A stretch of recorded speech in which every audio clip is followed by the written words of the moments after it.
How to create a PDF file on an iPhone. Let us open the photos first and select the pictures that you want to convert in a PDF.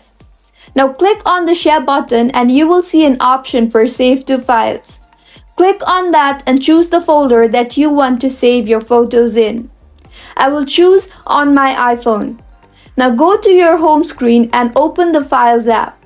It is a built-in app, so you can easily find it on your home screen. Now open the pictures that you just imported from your camera roll. You will see 3 dots on the top right of your screen. Click on Select and then select the pictures that you want to convert into PDF. After selecting, click on the 3 dots again, this time from the bottom of the screen, and you will see an option for Create PDF. You can see our PDF is ready. The process for converting a single picture into a PDF is also the same. If you find this tutorial helpful, do subscribe to our channel. Thank you for staying with us until the end.